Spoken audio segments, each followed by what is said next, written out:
Chris Johnson, Blue Collar Outdoors. Today, we're going to throw it back to a few years ago with a lead load. Stay tuned.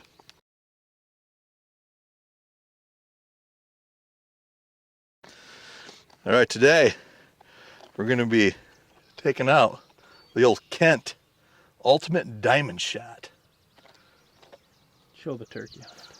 Well, you can kind of see him, but he's behind the label. He's hiding.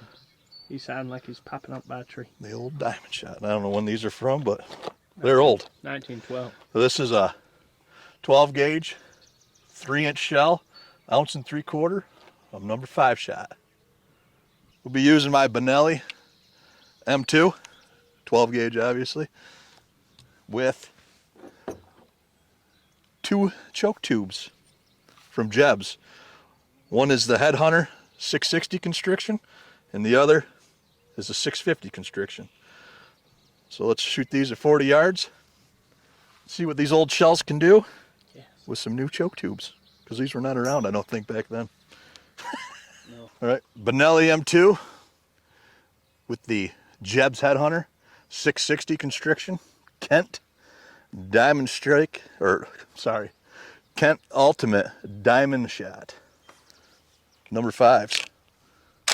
Left target? Yes, sir. Let's get it. Brother Reed.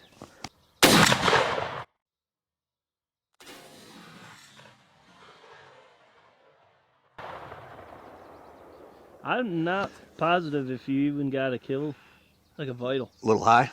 Yeah, touch high. It looks to be, yeah. Rolling. All right, now the Jebs 650, same load. I'm wondering if this is going to be tighter. It'll be interesting to see with lead.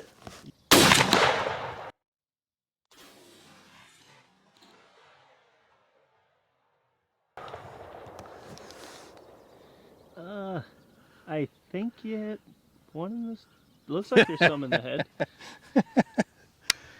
It just ain't TSS, ladies and gentlemen. It is not. But, now let's go down and see what this looks like. Just remember, it is not TSS. This is some old lead. So, see what we got. All right, guys. This was, again, my Benelli M2 with 2 offerings from Jebs, a 650 and a 660 constriction with the Kent Diamond Shot. First up is the 660. Well, 40 yards. My shot's a little high, but I mean, after looking at all the TSS that we have shot, I mean, this used to be considered a good pattern. I mean, yes, it is still dead. You got all 3 vital hits there, but I mean, it just blows it wide open. I mean, you don't have a ton even on the target itself. It's all on the backer. But that's what you get with lead. I mean, that used to be good. I mean, if this were brought down a little bit, it would look a little better. Not much, but some. But it is crazy how TSS. I mean, I wouldn't push that load with that gun past 40 yards at all. I mean, it really does surprise me after doing all these too. I used to shoot birds sometimes at 50 plus yards with lead. And now looking at this, it's like, why did I do that? How did I manage to kill them? But I did. Well, it just puts in perspective what TSS has done. I mean, it's insane. It is insane. When you actually pattern as much as we do, I mean, you see it. I mean, still, back then, I guess this isn't bad. Choke tubes have also came a long ways, but I think this is over constricted, more open with a 665, which I'll probably shoot later on. Probably not today because we're running out of time. I think it would condense that down in and make it look better. But let's go over to the 650, which, yeah, you know. You can't win them all, Josie. Here's your Jebs Headhunter 650. And this is actually worse because it blows out even more, which is from over constriction. But I mean, this one you do get 6 vital hits, or 5.5. But I mean, it's just not good. I mean, that's taking up that whole backer right there. There's more on the backer than there is on the target itself. Yeah. So, I don't know. For those of you who still stick to lead, that's great. I mean, I'd still shoot lead because most of the turkeys we shoot are 30 and under, but when I have the option for TSS, I'm going to use the TSS every time. Honestly, most of the birds we shoot's under 20. This year it was, yes. 3 out of 4. Well, and if you add up, since we started filming. Yeah. This used to be good stuff. But I mean, also those loads are old. They weren't on the market anymore, so this could explain why. I mean, I never used these to turkey hunt with. My dad might have. Honestly, in the 660, that's not terrible. No, 660 isn't terrible. Still not.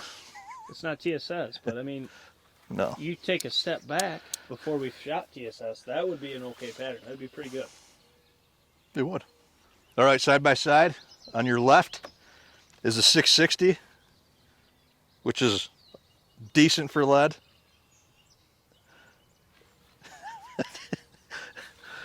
And on your left is a 650.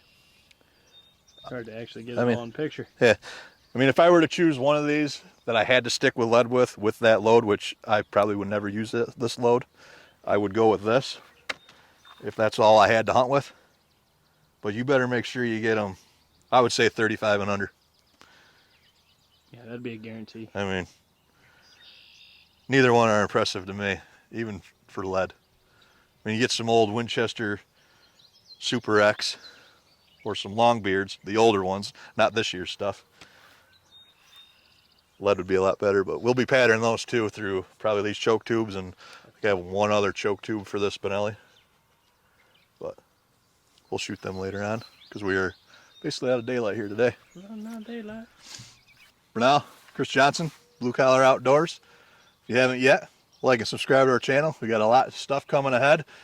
We'll be switching over to broadheads, but we'll still be shooting some turkey patterns here and there. Also throwing a few waterfowl patterns.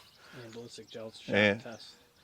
Yes, and some ballistic gel at farther ranges with TSS and lead, just to see what the difference is and pretty much know what it's going to be. But until then, we'll see you on the next one.